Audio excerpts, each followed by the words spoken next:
මං පිළිගන්නවා Sinhala tech guide YouTube channel එකට ඔයාලා හැමෝම.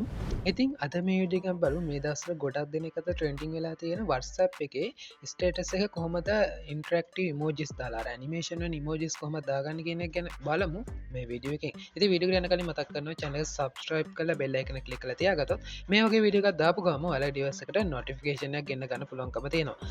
ඉතින් අපි බලමු මුලින්ම ඔයාලා WhatsApp එක open කරගන්න ඕනේ. ඒ වගේම ඔයාලට ගැන ඉමෝජි එකක් ඇනිමේට් කරන්න ඕනේ ඉමේජ් එක ෆොටෝ එකක් ගහලා තියාගන්න පුළුවන් කැමරා එක පාවිච්චි කරලා එහෙම නැත්නම් ඔයාලට ඉන්ටර්නෙට් එකකින් ඔන්ලයින් හොයලා ඩවුන්ලෝඩ් කරලා තියාගන්න පුළුවන්. ඉතින් ඒ ඉමේජ් එක ඩවුන්ලෝඩ් කරාට පස්සේ ඔයාලා WhatsApp එක ඕපන් කරගන්න. මේ WhatsApp එකේ පල්ලෙහා තියෙන අප්ඩේට්ස් කියලා එකක්. ඉතින් එතෙන්දී ඔයාලා සාමාන්‍ය විදිහට මෙතන add status කියන එක ක්ලික් කරලා මෙතෙන්දී ඔයාලා status එකක් add කරන්න ඕනේ. ඉතින් මෙතැන්දී මුලින්ම ඔයාලා ඉමේජ් එකක් සිලෙක්ට් කරන්න ඕනේ. ඔයාලා දැන් දාන්න ඉමේජ් එක මුණත් ප්‍රශ්නයක් නැහැ.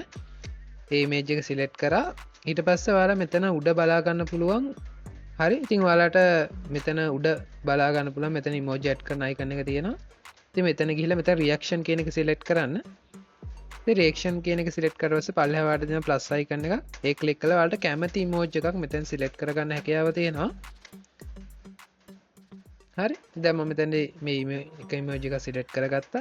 ඊට පස්සේ ඔයාලා මෙතන ඩන් කියන එක ක්ලික් කරන්න ඕනේ. ඊට පස්සේ ඔයාලා තව දෙයක් කරන්න තියෙනවා. ඒ තමයි මේ ඉමෝජි එක ඔයාලට අතින් zoom කරගන්න පුළුවන්. හරි. එහෙම මේ පික්චර් එක ෆුල් වෙන මට්ටමට මේ ඉමේජ් එක මේ ඉමෝජි එක zoom කරලා ඉතින් ඔයාලා මෙතන crop කියන අයිකන් එක උඩ ක්ලික් කරලා මේ ඉමෝජි එක සම්පූර්ණ අහු වෙන විදිහට මේක crop කරගන්න.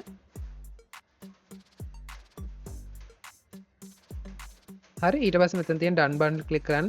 මේක ඔයාලා අර ගත්ත ඉමේජ් එක ගොඩක් ක්වොලිටි එකක් නෙමෙයි නම් මේක මීටත් වඩා crop කරන්න යන්න එපා. එතකොට අර ඔයාලා අප්ලෝඩ් කරන්න ඊළඟට ආයෙ අප්ලෝඩ් කරන ඉමේජ් එකේ ක්වොලිටි එක සෑහෙන අඩු වෙනවා. දැන් මම මේ දාලා තියෙන ඉමේජ් එකම ආයෙ අප්ලෝඩ් කරන්නේ. එතකොට ඉමේජ් එකේ ක්වොලිටි එක සෑහෙන අඩු වෙනවා. මේක තවත් crop කරන්න ගියොත්. හරි. ඒ නිසා සාමාන්‍යයෙන් ඉමෝජි එක අහු වෙන සීමාවට crop කරන්න ඔයාලා. ඊට පස්සේ මෙතන done කියන බටන් එක ක්ලික් කරලා ඊට පස්සේ ආයෙත් ඔයාලා ඉමෝජි ඇඩ් කරන එකට ගිහිල්ලා මෙතන තියෙන ෆොටෝස් කියලා එකක්. හරි ඒක උඩ ක්ලික් කරන්න. එතකොට ඔයාලා ගැලරි එකේ තියෙන ෆොටෝස් ඔක්කොම මෙතෙන්දී බලා ගන්න පුළුවන්කම තියෙනවා. ඉතින් මෙතෙන්දී ආයෙත් මම අර කලින් ඉමේජ් එකම තමයි දාගන්න යන්නේ.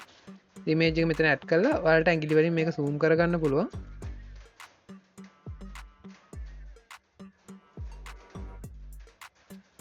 හරි මම මෙන්න මේ ගානට තියලා ඊට පස්සේ මේ ස්ටේටස් එක සෙන්ඩ් කරන්න තියෙන්නේ. ඉතින් ඔයාලා මෙතන කැප්ෂන් එකක් ඕනනම් දාගන්න පුළුවන් touch the image වගේ දෙයක්.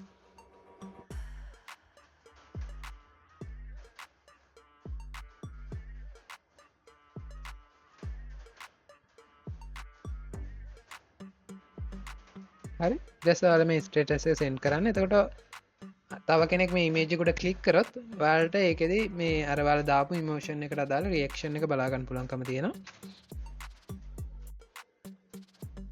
හරි ඉතින් මේ විදිහට ඔයාලා මේ ඉමේජ් එක උඩ ක්ලික් කරාම අර ඔයාලා දාපු රියැක්ෂන් එක ඔන්න ඔයාලට බලා ගන්න පුළුවන් ඉමෝජි එක ඇනිමේට් වෙනවා. හරි හරි ඔයාලට දැන් පුළුවන් මෙන්න මේ විදිහට ඇනිමේෂන් ස්ටිකර්ස් තියෙන ස්ටේටස් එකක් දාගන්න. ඉතින් මම හිතනවා වීඩියෝ එක වැදගත් වෙන්න ඇති කියලා. වීඩියෝ එක වැදගත් වුණා ලයික් එකක් දාන්න. ඒ වගේම ඔයාලගේ දහස් අනිවාර්යෙන් කමෙන්ට් කරන් යන්න. එහෙනම් තවත් දවසක තවත් අලුත් වීඩියෝ එකකින් හම්බෙමු. ඔයාලා හැමෝටම සුබ දවසක්.